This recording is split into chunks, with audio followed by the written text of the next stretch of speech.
My name is Lauren Hayes and I'm 25 years old. 8 months ago, on the biggest day of my life, I sat inside a packed university auditorium with close to 2,500 graduates and twice that many family members filling the stands, and there were 4 empty seats in the family section reserved under my name. 4 chairs with little printed name cards on them, and not one single person who shared my last name showed up to sit in them. When I called my mom right after, she picked up laughing. I could hear glasses clinking in the background, country song playing, the restaurant buzz of a Saturday afternoon dinner. She said, "Oh honey, listen, we already have one big success in this family. And honestly, we weren't even sure you were going to make it all the way through." My dad didn't even get on the phone. Didn't ask for it.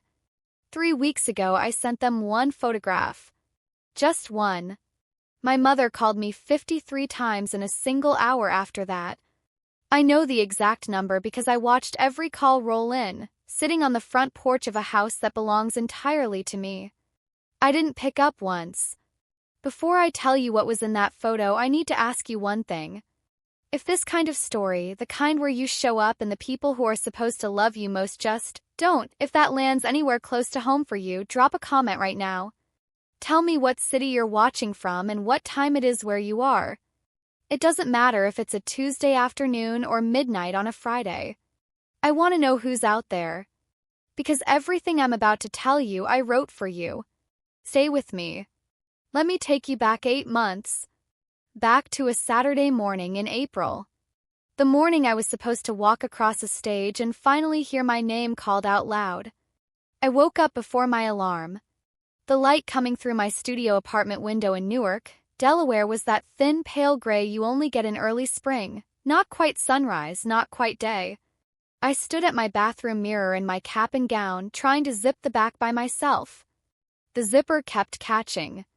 I finally grabbed a rubber hair tie from the counter, threaded it through the pull tab, reached behind my neck until I felt it catch, and yanked it all the way up. I checked my phone. I had sent my mom 3 texts that week, all about that day.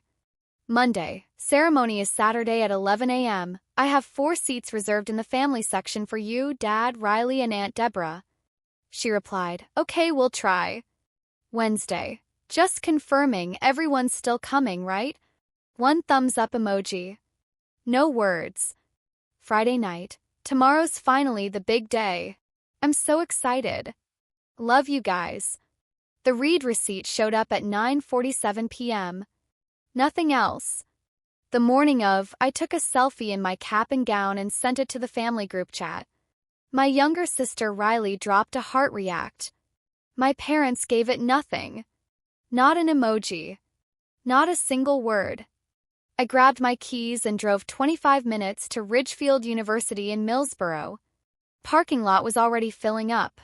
Families pouring out of minivans and SUVs, moms holding enormous flower bouquets, dads in their good button-downs, little brothers and sisters carrying glitter-covered poster boards. One girl walked past me with both her parents on either side, each holding one of her arms, all 3 of them laughing. I just stood there and watched them like I was pressing my face against a window at something I couldn't get inside of. I kept telling myself they were just running late. That 4 years of everything I had, every double shift, every late night, every dollar stretched until it snapped, that all of it would finally be enough to make them show up. I had told myself a version of that same thing my entire life. And every single time I was wrong. The ceremony started without them. 10:43 in the morning, someone finally appeared at the seats I had reserved. Not my mom. Not my dad. Not Riley. It was Professor Carol Whitmore. 61 years old. Short silver hair. The kind of woman who wore structured blazers even on casual days. She was carrying a small bunch of yellow daisies. She set them on the seat beside her, sat down straight-backed, and looked right across that auditorium until she found my face. Then she gave me one firm nod like she was saying, "I see you. I'm here. You're not alone." I found out later she had called my mom the day before the ceremony, just to confirm everyone was coming. My mom told her there was a family situation. Professor Whitmore didn't push. She bought daisies and made the 40-minute drive on her own. When they finally called my name, Lauren Christine Hayes, Bachelor of Science in Financial Management, magna cum laude, I stood up, walked across that stage, shook the dean's hand, took my diploma cover, and kept moving. The applause was the polite general kind. The kind that has nothing personal in it, except for one voice from the family section, clear over everything else. That's my student right there. Professor Whitmore. The only person in that building who came for me. I held it together all the way across the stage. After the ceremony, the parking lot was everything I'd worked 4 years to have and couldn't. Families pouring out everywhere. Balloons on car antennas. A grandmother holding up a sheet cake with her granddaughter's face in frosting. A dad with his daughter on his shoulders, both of them laughing so hard they could barely stay upright. I sat down on a concrete bench near the east exit and called my mom. She picked up after 2 rings. I could hear laughter behind her. Glasses clinking. Music. Oh, hi, honey. We're over at Harborside Tavern. Riley just got promoted to assistant manager and we're doing a little dinner for her. Can you believe it? She worked so hard. I pressed my hand flat on the bench. Held myself steady. Mom! Graduation was today. 3 full seconds of silence. Honey, look. We already have one real success story in this family. And honestly, we weren't sure you were going to finish. I heard my dad's voice behind her, low and flat. Tell her we'll take her to dinner sometime next week.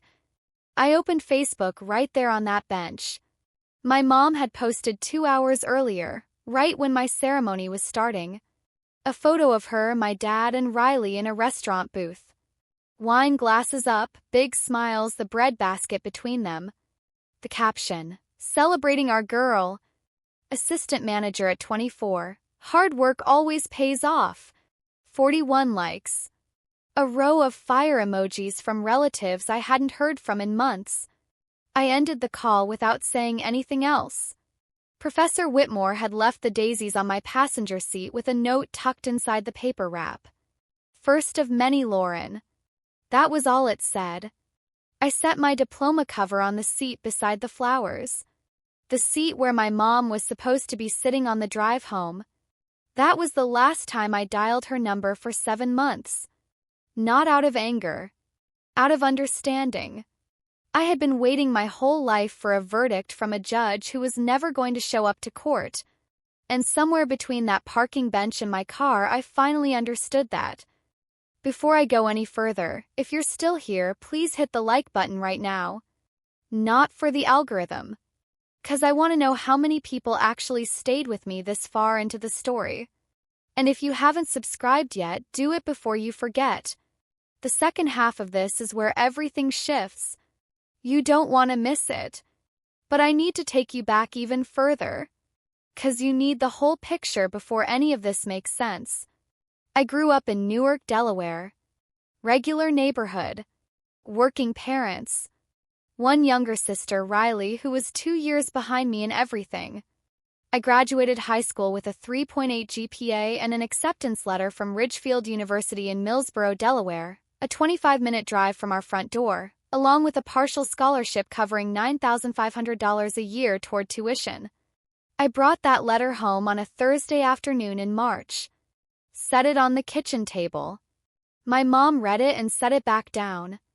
Lauren, we just don't have that kind of money sitting around. I nodded. Said okay. 23 days later, my parents handed Riley the keys to a brand new Ford Explorer, fully loaded, leather interior, upgraded trim package, for no particular reason except she'd mentioned wanting one. Riley was 20 years old. She had just started a retail management training program and was still living at home paying zero rent. $44,000 for an SUV. Zero for my college tuition. I watched my mom take photos of Riley leaning against the hood. Watched my dad pull her into a side hug.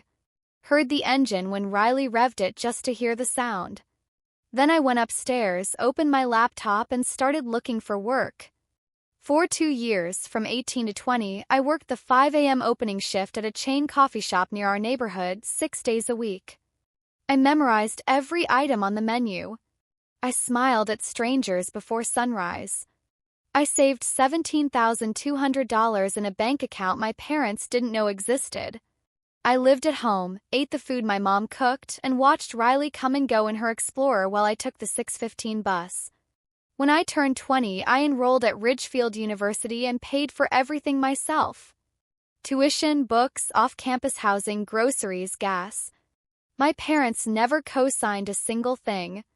My dad drove past the Ridgefield campus twice a week on his way to job sites. In 4 years, he stopped in exactly 0 times. They didn't have money for my education. They had $44,000 for Riley's car. I spent a long time trying to make those 2 sentences add up to the same thing. They don't.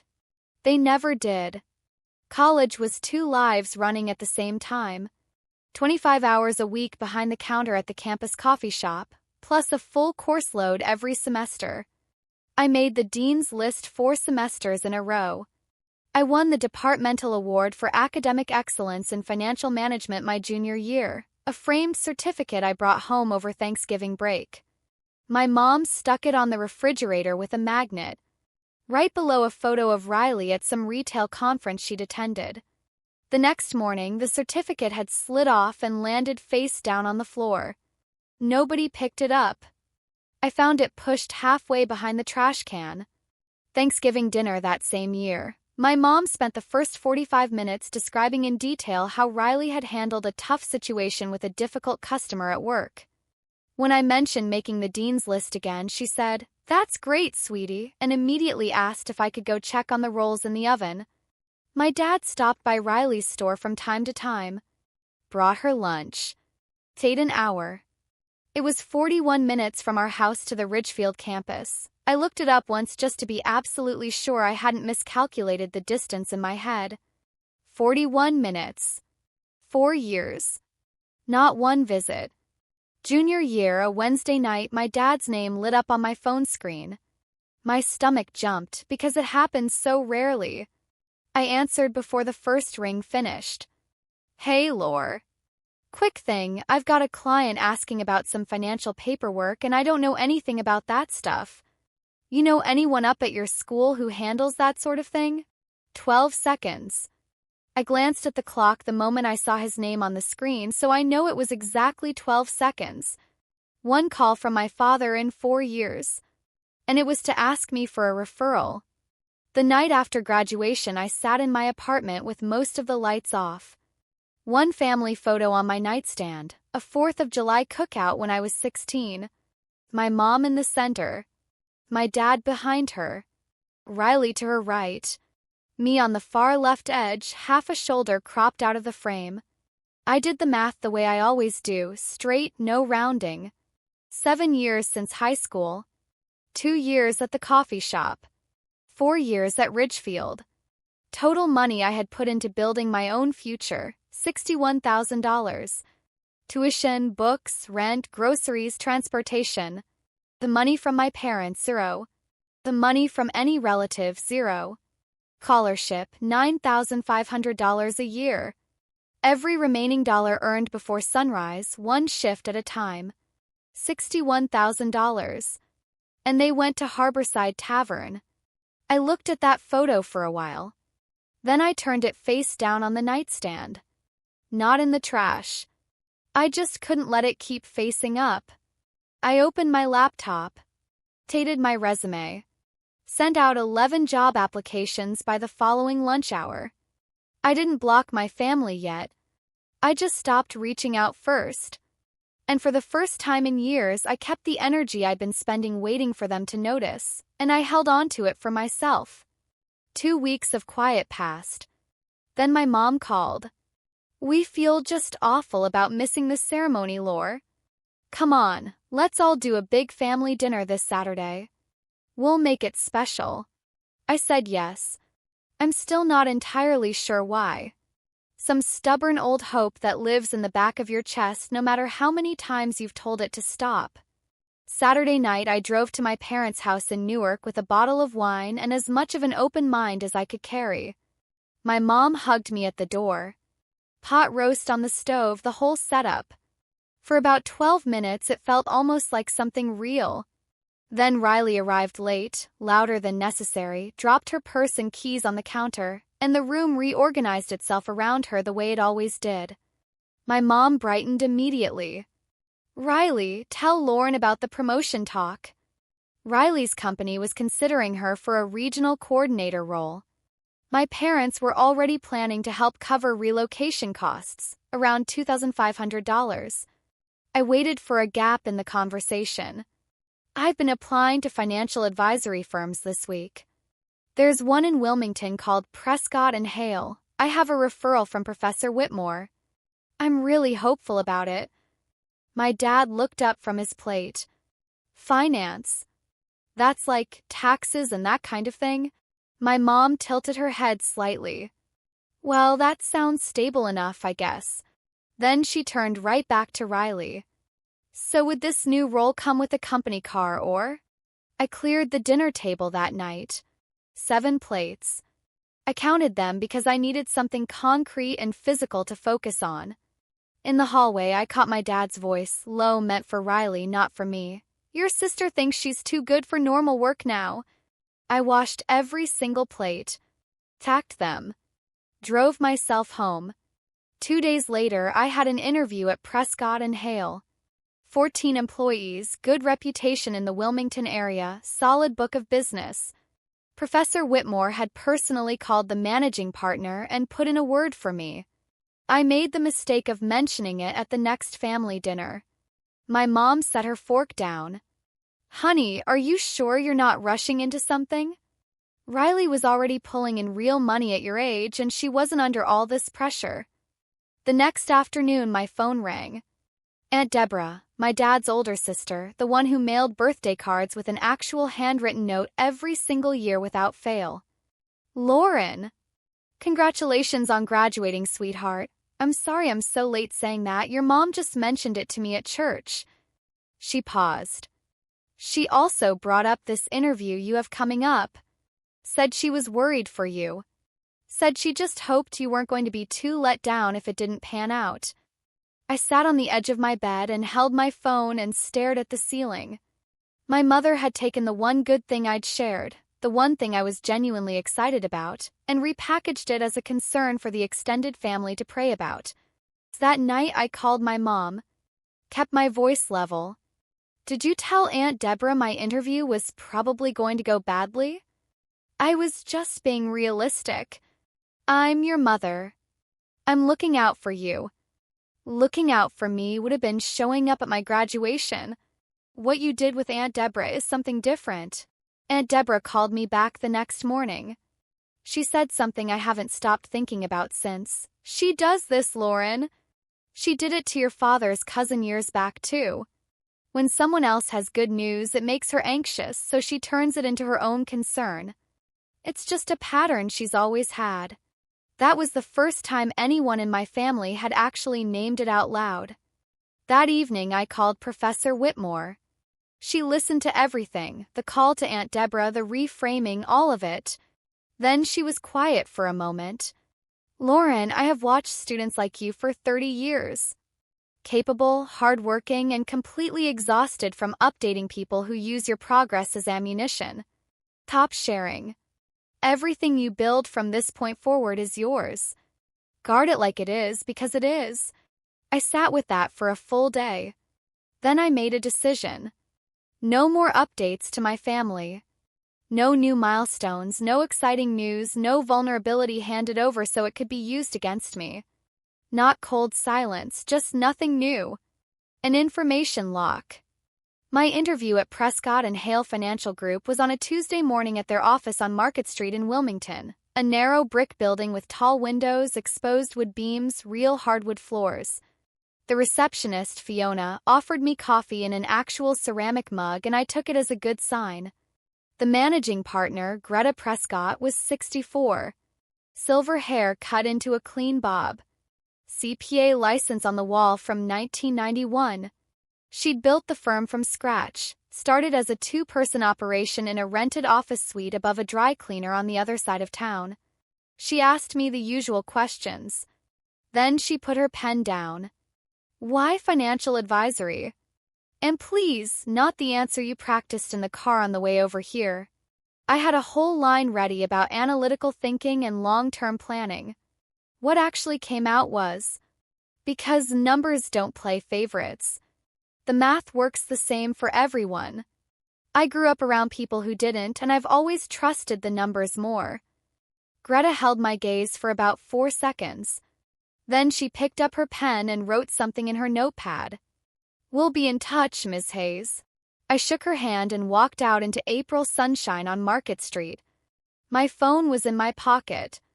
For the first time in my life, something genuinely good had just happened, and I didn't reach for my phone to call my mom. I just drove home. Windows down. The air smelled like early spring and something I didn't have a word for yet. If you've ever had to keep your own wins secret from your own family, not out of modesty but because you learned the hard way that sharing them just gave people material to work against you, then you already know exactly what that drive home felt like. And if that's you, drop a comment. Tell me where you're watching from. You are not the only one, and I want you to know that. The call came on a Thursday afternoon. Fiona from Prescott and Hale. Ms. Hayes, Greta would like to extend you an offer for the financial analyst position. $64,000 a year, full benefits package, start date at your convenience within 3 weeks. I sat down on my kitchen floor. Not dramatically. My legs just stopped holding me up. Yes, I accept. Called Professor Whitmore first. She answered like she'd been waiting. Don't thank me, she said. Too late, I'm already doing it. Then buy me coffee on your first payday and we'll consider it settled. I called my best friend Renata next. She screamed so loud I lost partial hearing in my right ear. She ordered a celebratory pizza to my apartment from all the way across Wilmington, pepperoni, extra cheese, jalapenos. Our official celebration order ever since she got into grad school 2 years earlier. That night I sat on my couch with the offer letter printed out on the coffee table. I looked at my mom's contact in my phone. I held the phone. I'd been rehearsing this moment in some version for years. The objective, undeniable proof. A real salary. A real title. Something they couldn't dismiss or redirect or shrink. I put the phone back down. For the first time, something wonderful happened, and I chose not to hand it to someone who had a pattern of making wonderful things smaller. Later that night, I opened Facebook out of habit. My mom had posted that afternoon. A photo of her, Dad, and Riley at a weekend backyard cookout. Riley flipping burgers. Big smiles. Nothing like family time. I wasn't in it. Nobody had called me. I unfollowed her page, closed the app, and finished my pizza. 2 months into Prescott and Hale, I was keeping up and then some. Greta added responsibilities steadily. Client reconciliations, quarterly filing prep, a mid-sized business audit a previous analyst had handed off unfinished. I stayed past 5 most days, not to impress anyone, but because the work felt genuinely mine. My first paycheck, $1,500, moved directly into savings. On top of my $17,200 from the coffee shop years and about $4,000 I'd scraped together during college, I was building something solid underneath me. One afternoon, Renata and I grabbed lunch at a sandwich place on Orange Street in Wilmington. She was renting a 1-bedroom across town, $975 a month, drafty windows. A landlord who answered maintenance requests with 3-word texts and occasional silence. I'm going to be renting for the rest of my life, she said, working on a pickle spear. I've been looking at houses, actually. She put her sandwich down. Lauren, on what we make. FHA loan. 3.5% down. I've been saving since I was 18. She stared at me for a moment. You are 100% serious. I was. I've been running the numbers quietly during lunch breaks for weeks. Starter homes in Millsboro, the same town where I'd spent 4 years at Ridgefield, were listed between $149,000 and $168,000. With an FHA loan and everything I'd saved, I had enough for the down payment and closing costs combined. I found the house on a Tuesday evening. 2 bedrooms, 1.5 baths. A covered front porch with a railing that needed fresh paint. Cream-colored siding. A red mailbox at the end of the walk. A backyard with a big white oak tree and a rusted bird feeder the previous owners had left behind. Listed at $152,000 on Birchwood Circle in Millsboro, Delaware. What I didn't know, what I had absolutely zero idea about, was that Birchwood Circle was the exact road my dad drove down every single morning on his way to his job sites, and the same road my mom took twice a week to her job at the dental office. They drove past that house constantly, and I was about to buy it. Before I signed those closing papers, there was the birthday party. My dad turned 58 in September. My mom put together a backyard get-together, folding tables, a sheet cake from the grocery store, a cooler of beer, about 22 people total. Aunt Deborah came down. Uncle Marv. A few cousins, some neighbors from the block. I hadn't been to that house in months, but it was my dad's birthday. Something stubborn in me, the part that still believed in inputs producing outputs, made me buy a bottle of wine and drive over. My mom opened the door and looked me up and down. "Oh, you made it. Not I'm so glad you came. Not we've missed you. Just, oh." I sat next to Aunt Deborah, who took my hand under the table without any fanfare and held it. After dinner, my dad stood up to say a few words. He talked about hard work, about family, about pride. And I'm especially proud of Riley right now. She's building something real, leading people, earning respect. That's exactly what this family is made of. Glasses went up around the table. Mine too. On pure reflex. He did not say my name.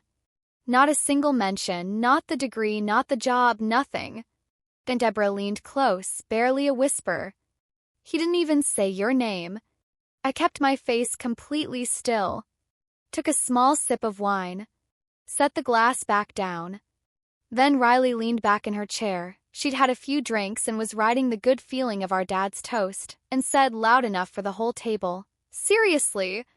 Dad basically handed me everything I know." Meanwhile, Lauren over here spent 7 years learning how to make a spreadsheet. Some people laughed. Uncle Marv chuckled. A neighbor smiled down at his beer cup. My dad shook his head with a half grin, the kind a man wears when something lands funny and he doesn't want to fully claim it. My mom didn't correct her. She gave a soft, indulgent smile. Kind adults give toddlers who accidentally say something rude. Across the table, my cousin Marcus, Aunt Deborah's son, 22 years old, quiet in the way that means he's actually paying attention, sat completely still. But his jaw was tight and his eyes were on my face. I set my fork down. I looked at Riley. I kept my voice completely even.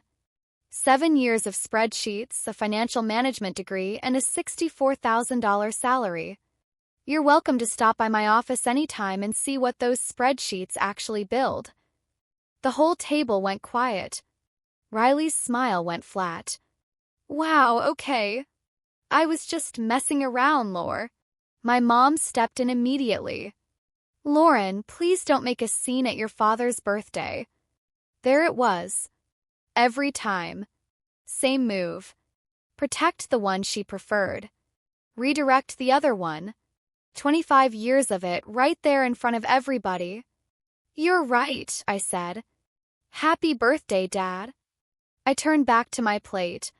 Aunt Deborah squeezed my hand hard under the table, once firm, deliberate. Don't you shrink, she whispered. Not an inch. I didn't shrink. I finished my food. I helped carry dessert plates inside. And then I left through the side yard before anyone could stop me at the door. I drove home with both hands gripping the wheel harder than the road required. Not because I was devastated. 'Cause I was finally completely crystal clear.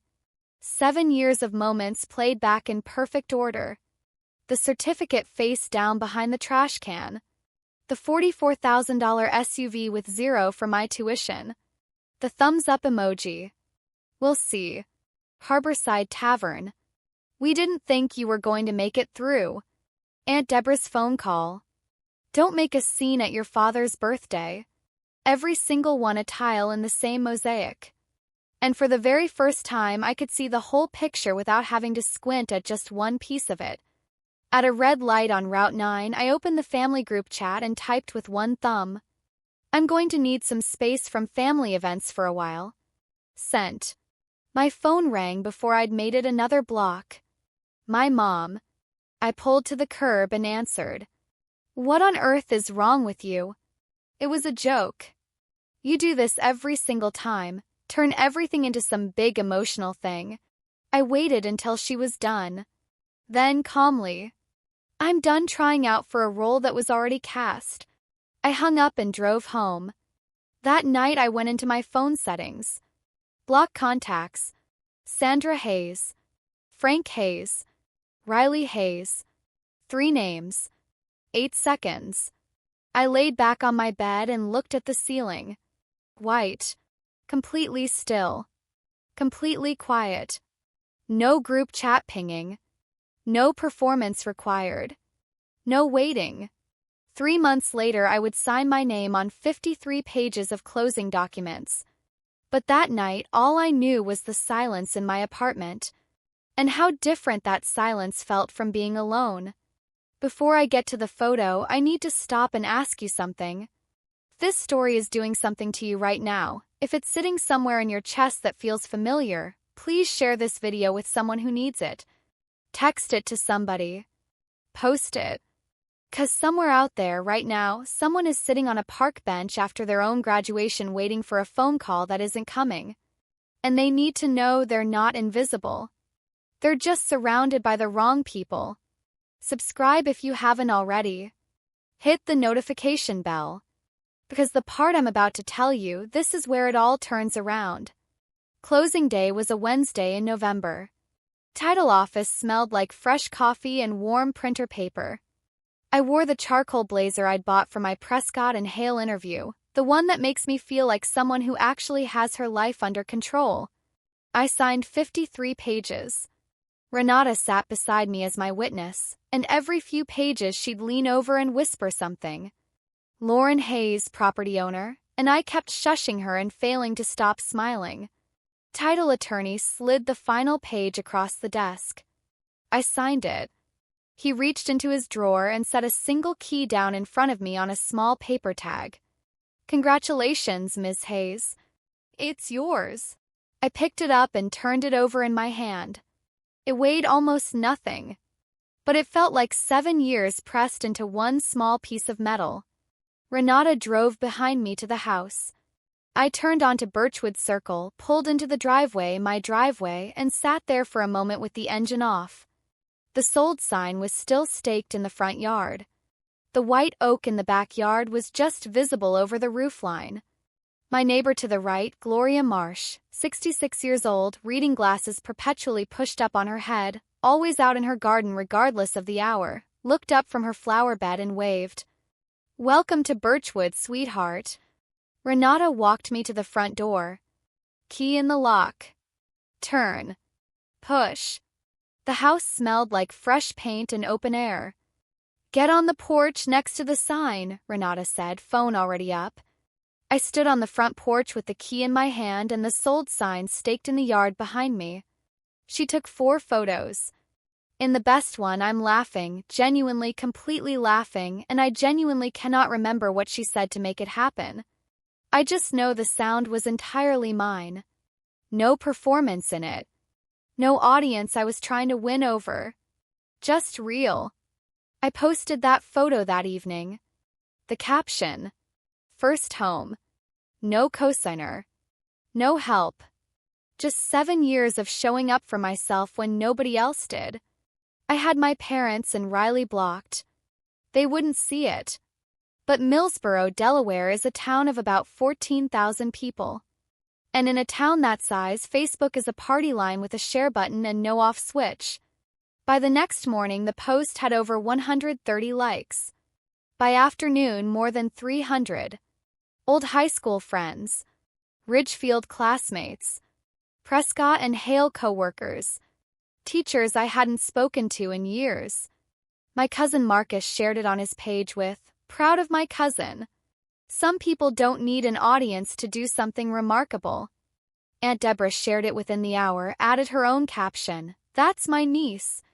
She built this herself," and posted it to the extended family group chat. The big one.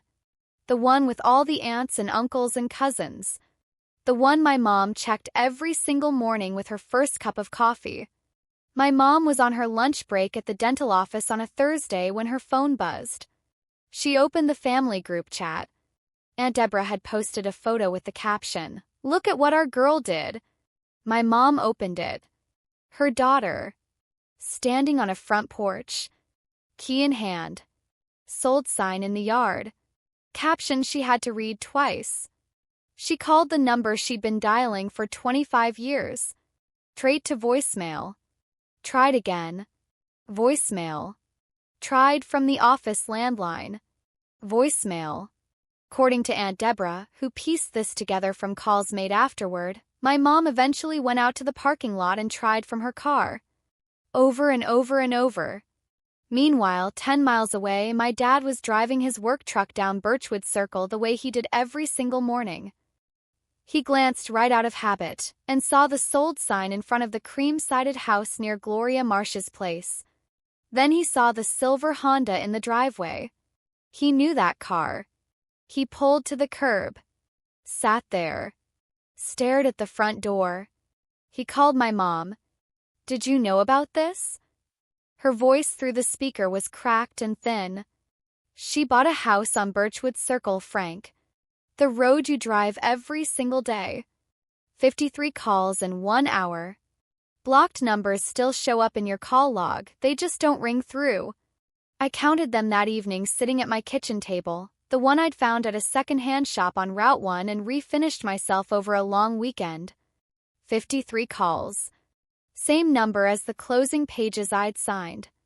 And the whole thing kept circling one thought. If my mom had spent even a fraction of that same energy on graduation day, one single call, "Honey, we're so proud of you, we're on our way," then that photo from my porch would have been sent to her first. Instead, she found out the same way everyone else in Millsboro did. Through Facebook. Through Aunt Deborah's sense of justice. Riley showed up the following afternoon. I hadn't blocked her. She'd never actually called me after graduation, so I'd just never gotten around to it. She stood on my porch in her work polo with her arms crossed loosely, looking at the house like she was trying to figure out a math problem. "Nice place," she said finally. "Thanks. Mom is completely losing it. She can deal with that on her own end." She shifted her weight. "She just wants to talk, Lauren. She's still your mom. She had a phone on my graduation day. She chose Harborside Tavern. She has had 4 years of chances to talk." Something moved across Riley's face. Not quite guilt yet, but the beginning of it. The slow recognition of someone who had been choosing not to add up numbers they'd known the whole time. "I didn't actually realize how bad it had gotten. You didn't want to look at it. That's different from not knowing." She stood there for a moment. Then she turned and walked back toward the Explorer. I noticed it then. On her passenger seat, visible through the glass, a grocery store bag. The cellophane top of a flower bouquet poking out of it, yellow and white, and a card propped against the dashboard. I could read the front of it from where I stood on the porch. "Congrats on your new home." She had bought those flowers before she drove over. Brought them the whole way here. And she had not taken them out of the car. She had come to deliver my mom's message instead of her own. She drove away with the flowers still on the seat.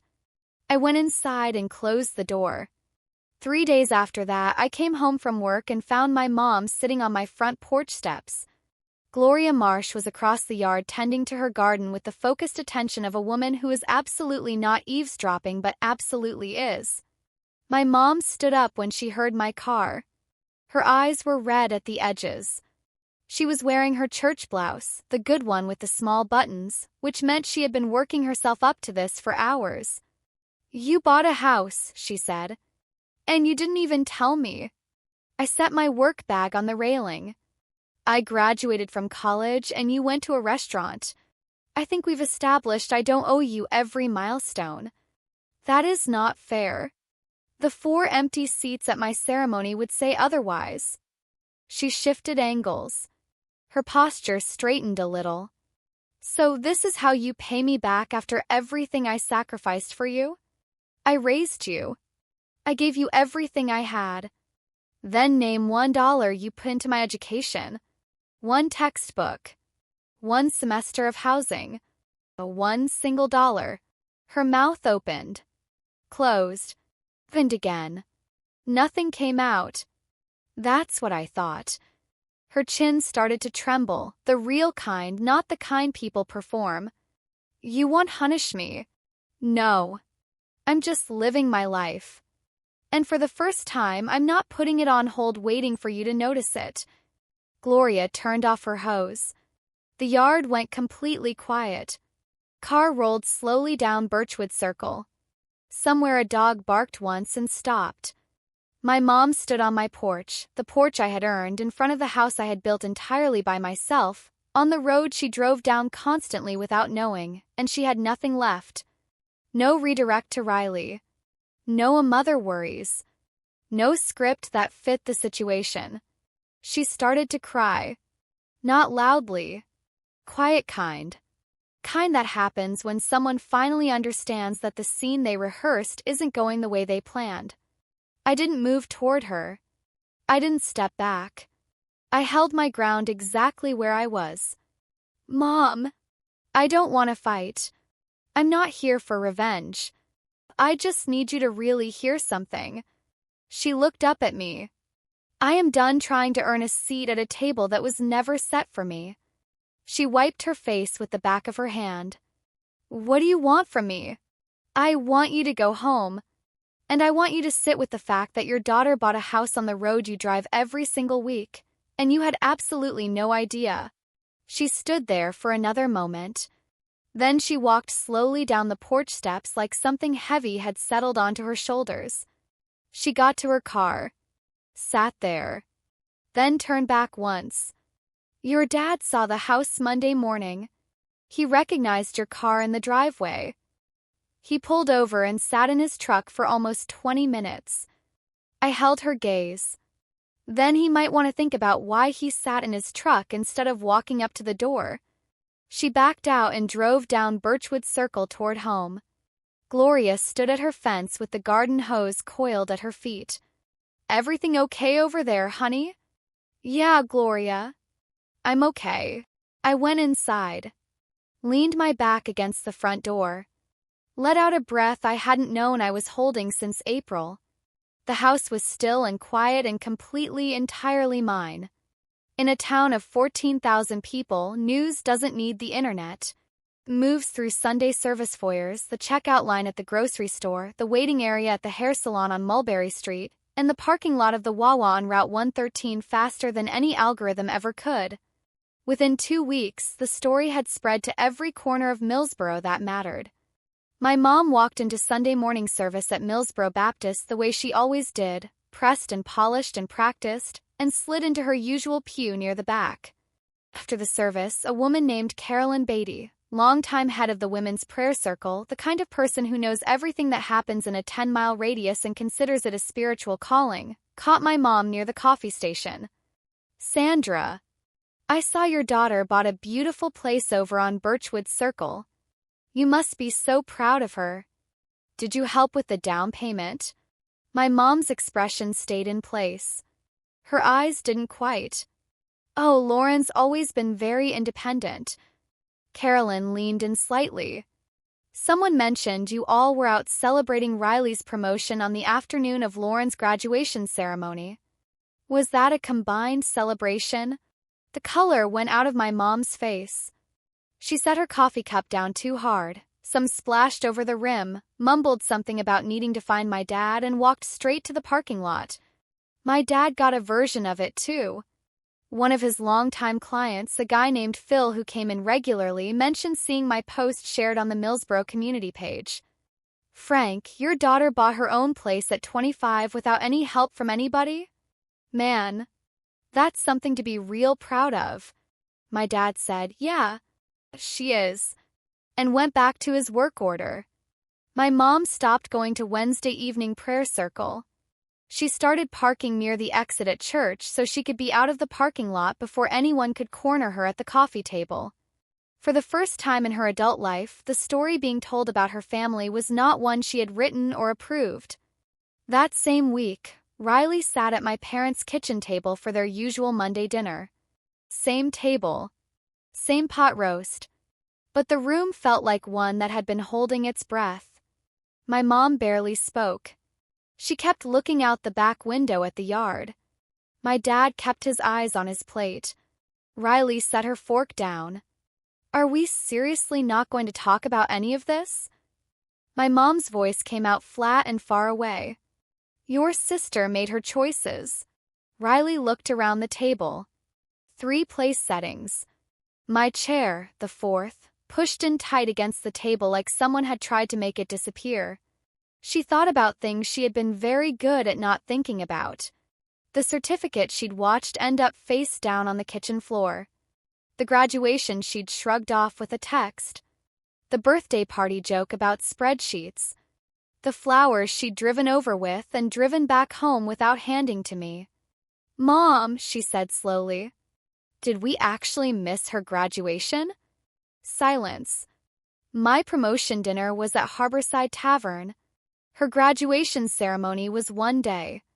One afternoon. It only happens once. The refrigerator hummed. Kitchen clock ticked. My dad looked up from his plate. Riley saw something cross his face she hadn't seen before. The specific, heavy look of a man who has been slowly understanding something for weeks and hasn't yet figured out what to do with it. Nobody said anything for a long time. Riley washed her own dish, drove home, and sat in her apartment parking lot for 20 minutes before going inside. She called me the next morning. I answered. I hadn't blocked her. "I'm sorry, Lauren. And I'm not calling because Mom asked me to." We talked for almost an hour. First real conversation we'd had in over a year. My dad drove down Birchwood Circle every single morning. He'd been driving that road for years, knew every speed bump, every turn, every house in sequence. But now there was one he slowed down for. The morning after my mom told him about the house, he'd pulled to the curb and sat there for 19 minutes. Kitchen light on. A shape moving behind the curtain. His daughter. 40 feet away. Making coffee in her own kitchen. He wanted to get out. He wanted to walk up and knock on that door. But he was 58 years old and had never in his life apologized to anyone for anything that really mattered. His own father raised him to show love through work, through showing up to the job, keeping the lights on, putting food on the table. Frank had done exactly that for 30 years. Except somewhere in all that work, he had forgotten that showing up to the job and showing up are not the same thing at all. So he drove on. The next morning he came back. Sat a little longer. The next morning a little longer still. Gloria noticed. She started paying attention, not out of nosiness, she told me later, but out of genuine hope. "I've been married 49 years, honey. I know exactly what a man looks like when he has something to say and cannot for the life of him locate the words." For weeks. Every morning. Longer each time. I spotted his truck from my kitchen window on the 3rd day. I recognized the sound of that engine from my whole childhood. I didn't go out. I didn't close the curtain. I poured my coffee and let him find the door himself. It was a Saturday morning in December. Gray light, second cup of coffee, and I was still in my sweats when I heard a knock that wasn't Renata's and wasn't Gloria's. I opened the front door. My dad stood on the porch in his work boots and his old navy ball cap, the one with the frayed brim he'd had for as long as I could remember. He was holding a small white cardboard box. "The lock on your back door," he said, looking at the box and then at me. Builder grade. Standard in most of these houses when they're sold. This one's commercial, reinforced strike plate, bump-resistant cylinder. I put them on all my job sites. He held the box out. I looked at it. Not flowers. Not a card. Not someone else's printed words. A deadbolt. Because that was the only language Frank Hayes had ever learned to say I'm sorry in. That was how a man like my dad said, I should have been paying attention. I should have shown up. I took the box. Wanna come in? I just made a fresh pot. He stepped inside. Took his cap off. Held it in both hands, turning it slowly, the way he did when he wasn't quite sure where to put himself. His eyes moved around the kitchen. The white cabinets. The small window over the sink. The white oak just visible through the back glass. And then he stopped. On the wall above the breakfast nook, I had framed my diploma. He stood there and looked at it. And I watched something cross his face that I had genuinely never seen in 25 years of knowing him. His jaw tightened. His throat worked. Corners of his eyes went wet. He didn't cry. Frank Hayes doesn't cry where anyone can see him. But he was the closest I have ever seen him come. Is that it? His voice came out low and rough. Your degree. That's it. First one in the family. He kept nodding. Couldn't seem to stop once he started. Then, still looking at the frame, I should have been at your graduation. I should have been sitting in that seat. He paused. There's no excuse for that. I should have been there. No redirect. No explanation dressed up as a reason. Just the plain truth, said plainly. Yeah, Dad. You should have. He drank his coffee. Then he spent 50 minutes installing that deadbolt on my back door, testing the alignment, checking the mechanism, making absolutely sure the frame was solid. He didn't ask if I wanted it done. He just did it. That was his version of I love you. And for the very first time in my life, I let it be enough. That's where things are right now. My dad comes by on Saturday mornings with his toolbox. Last week, it was the dripping kitchen faucet. The week before, the laundry room door that kept sticking in the frame. He doesn't say a whole lot. He doesn't need to. He fixes things. That's his whole language. And I'm learning, slowly, genuinely, to hear it for exactly what it is. My mom hasn't come back to the porch. She passes messages through Aunt Deborah. Tell Lauren I think about her every morning. Tell her I miss her. I read every single one. I haven't responded yet. Not because I've decided I never will, but because the door to this house is not locked, and she hasn't tried the handle yet, and I think she needs to do that herself before anything real can happen between us. Riley calls most Sundays now. Short at first, how's the job, how's the house, how's the oak tree holding up in the cold? Calls are getting longer. 2 Sundays ago, she asked if I'd want to grab breakfast sometime. I said yes. And I actually meant it. I don't know what comes next with my parents. I genuinely don't. I don't know if my mom will ever sit on this porch and say out loud the words I spent 7 years quietly waiting for. Maybe she will. Maybe when she finally gets there, I'll be ready. Maybe we'll meet in the middle somewhere and figure it out. But I've stopped making my peace depend on whether she arrives. Here is what I know with total certainty. I am 25 years old. I have a financial management degree framed on my wall. I have a senior analyst title and my firm's largest client account under my name. I have a mortgage with only my signature on it, no cosigner, no backup, no safety net except the ones I built for myself, one early morning shift at a time. I have a front porch with a railing I repainted last month in clean bright white because I like things simple and exactly how I want them. I have a neighbor named Gloria Marsh who times my dad's morning visits from across the fence and reports back with the precision of someone who has been watching humans for 6.5 decades and knows exactly what they mean underneath what they do. I have a best friend who ordered pizza from across Wilmington the night I got hired and screamed loud enough to give me temporary hearing damage. I have an aunt who named the pattern out loud when nobody else would, and a cousin who shared a Facebook post when it mattered. I have a life I built with the exact same hands that threaded a rubber hair tie through a zipper pull to fasten my own graduation gown because there was no one there to help me. I didn't need them to show me what I was worth. I needed to stop letting their silence decide the price. 7 years of spreadsheets. $61,000. 53 closing pages. 53 calls. I'm finally completely, deeply in the black. If you made it to the very end of this, thank you. Genuinely. You stayed, and that means something. This story gave words to something you've been carrying without being able to say it yet. Please share this video right now.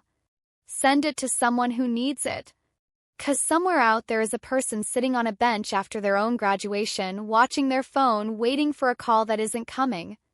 And they need to know they are not invisible. They are not too sensitive. They are not asking for too much. They're just surrounded by the wrong people. And they deserve to know they're not alone. Drop a comment below and tell me your city and what time it is where you're watching from. Tell me if you've ever had to keep your own good news secret from your own family. I read every single comment and I try to respond to as many as I can. You'd be surprised how much it helps to know someone's listening. If you haven't subscribed yet, please do it right now. Hit the bell so you never miss a story. There are more coming. Stories about people who got overlooked, underestimated, and counted out by the exact people who were supposed to have their backs. And they all found a way through. Like this video. Share it. Subscribe. And drop your city in the comments so I know who's out there with me. You deserve to be seen. You always did.